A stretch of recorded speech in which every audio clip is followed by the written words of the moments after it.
All right, so here I have this multi-purpose storage organizer for underneath your kitchen cabinet, and I'm gonna do a quick review on this. I'm gonna unbox it, set it up, tell you what I think about it, and if I think it's worth it. So I'll start by unboxing it here, and let's see what's inside. All right, so all the pieces are in here, so we gotta build this and put it together real quick.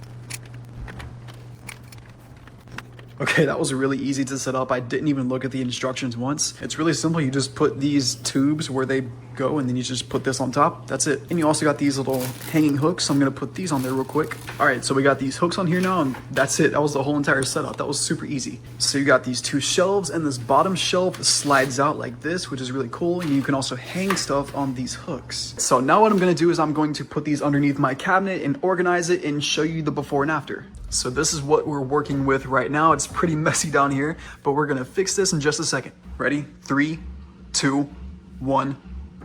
Boom, just like that. Look how much better this looks now. So here you can see I got everything organized with these new shelves. The stuff that I don't use that much, I just left in the back. But up here I got my dish soaps and my surface cleaner. Also got some dish detergent, some Clorox back there, trash bags, you know, just more cleaning stuff. And I love how you can just pull out this drawer to get anything you want back there, and then you can just push it back just like that. I didn't put anything on these hooks because I just don't really have anything to put on them. But yeah, overall, I'm really happy with this. It just makes this look way better, way more organized. I love to keep everything organized, so this was definitely worth it for me. And if you're looking for some good organizers for underneath your kitchen sink or wherever else you want to use them for, I think these are a great choice, and I would definitely recommend them.